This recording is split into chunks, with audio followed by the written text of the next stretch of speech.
morning, everybody. Hey, look at that, a mud puddle. Sounds like Dad got 2 inches of rain last night. I got half an inch here, but hey, we'll take it.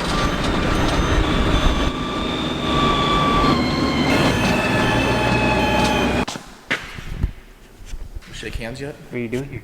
I'm gonna put some lights up. Your pro officer let you out? Yeah, I got the day off of work. Dad, you look small right now. I feel small. I didn't eat my Wheaties this morning. Cooper. Nice to meet you. I want to introduce. Strike two.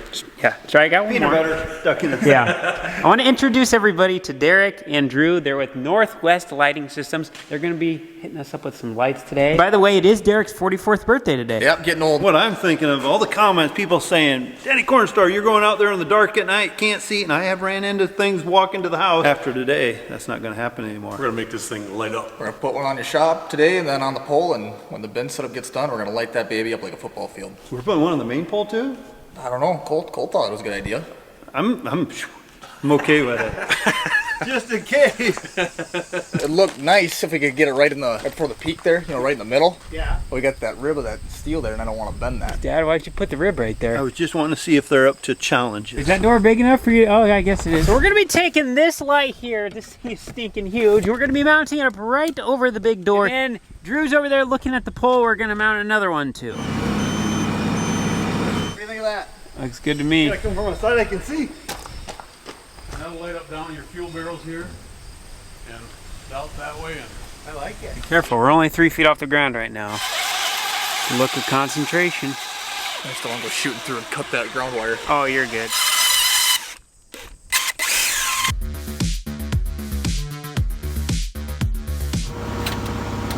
Careful, don't break anything. Hey, Dad, we're gonna drill a hole through the building. I know, it's going to make me cry.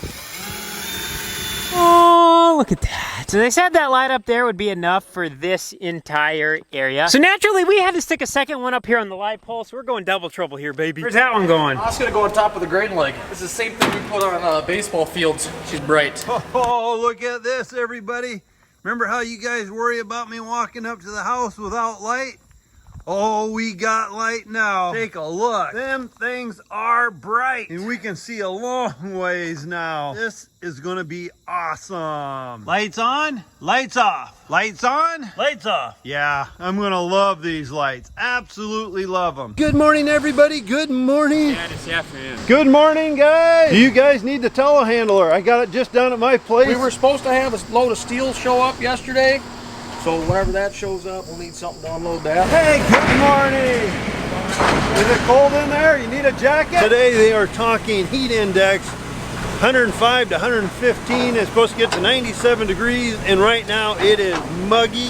It is hot and sticky. Cooper's been working on the pickup here this morning. Put new rotors on it, new brakes, new joints in the four-wheel drive shaft. Hey, Sable. Hello. Been throat punching anybody lately?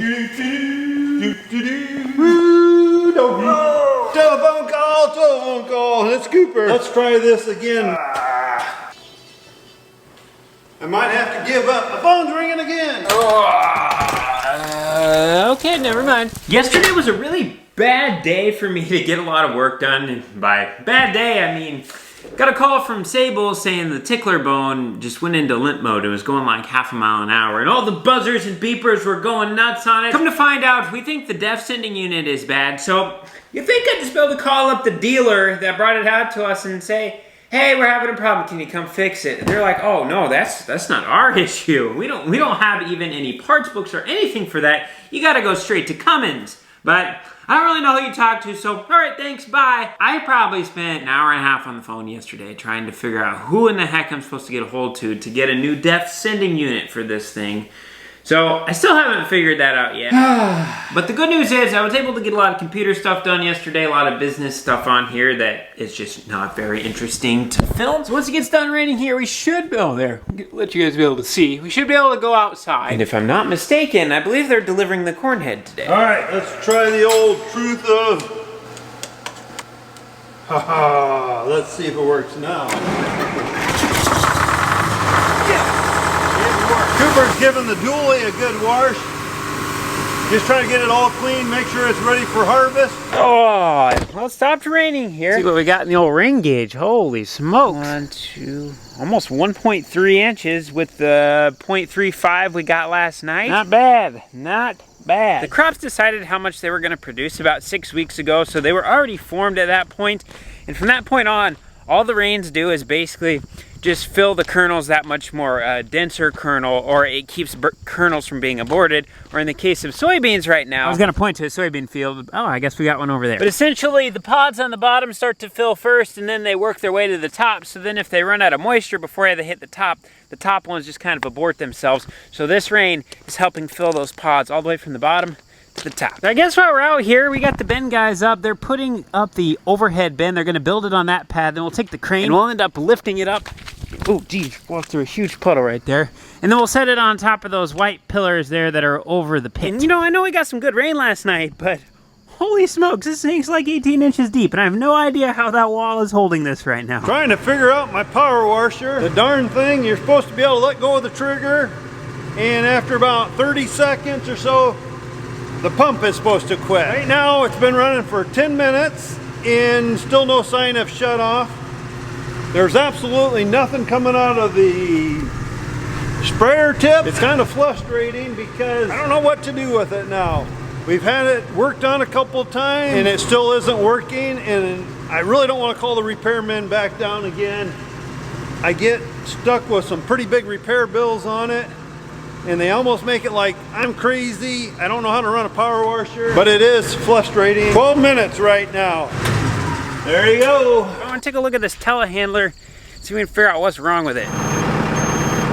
Monitor in there is saying that we're low on def, but when I open this thing up, it is literally completely plumb full. I mean, we filled it like a week ago, and she's right up there. But according to the inside, it says it's empty. So that leads us to believe that the pump that sends the def from there up to the engine is bad.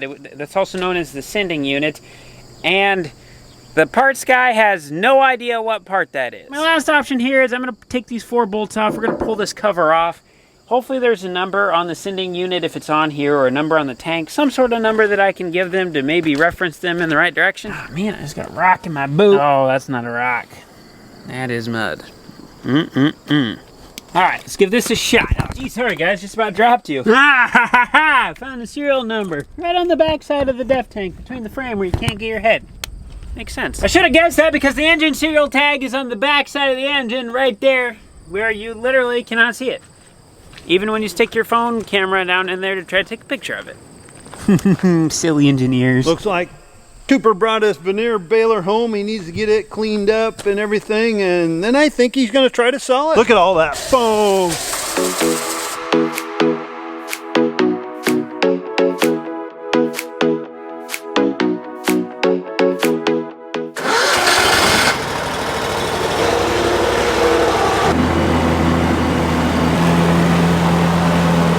Got the lawnmower stuck. Oh, poor lawnmower. Oh, hey, perfect timing. Ooh, doggy. I'm looking at the pickup. Who cares about the corn head? Hey, Derek, how we doing? Oh. Ladies and gentlemen, if you remember back a few months ago, we bought this 12-row folding corn head.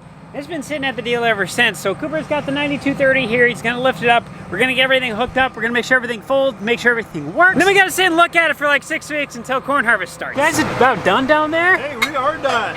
We're waiting for Cooper to get the combine in here. Look at concentration. Oh, it's lifting up. The green one goes on the green one, the red one on the red one, and you should be good. In theory. Oh, I gotta crawl in the cab and see what this thing looks like from the seat. Ah, used hotel room smell.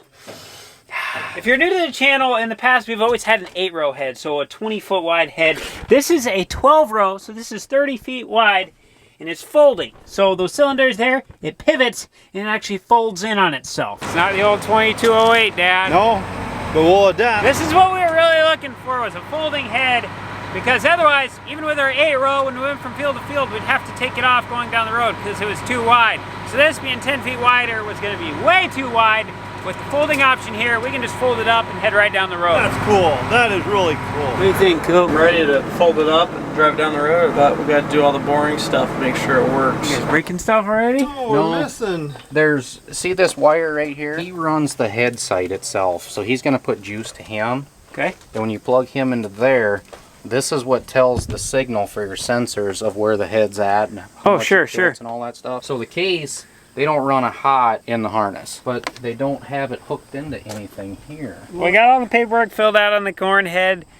It was 55,000, but I actually wrote it out for 5,500. Derek hasn't realized that yet. Oh, hey, there's my manager. Bye, Summer. Get off my property. Glad to be giving you a raise. No, we're really glad you could bring this down, and we'll kind of be working on it now because Harvest is right around the corner. It's coming quick. Yeah, it's right around. I think it's gonna turn pretty quick. I quite didn't understand what you said, like if we're down your way, something. What was that about lunch that you would buy? I knew I would. Okay, I just want to make sure that we had proof. Had proof that that's Yeah, what quality I said. assurance Quality, purposes. yeah. But no, we thank you for Appreciate everything. it. Cool. And Thank you much. Cummins guy got back to me and he said he has no idea. Pettibone people apparently have no idea. So, I guess last option here, we're gonna look at this fuse box, see if we got a blown fuse. I would have liked to have got more done today, but sometimes that is just how the cookie crumbles. The cookie crumbles. Basically, my day is wrapped up here on the farm. I have a neighbor just down the road. He's having a field day for some different varieties of corn that he's trying out. So I think I'm gonna head over there quick. I think he's having free steak sandwiches, so can't turn down one of those. Maybe see if there's some new kind of corn there. I guess there's short corn there. So corn that's short, I guess that's gonna be the new thing. So it'd be kind of cool to check that out. But guys, that's all I got for today. Thanks for watching. We'll see you in the next one.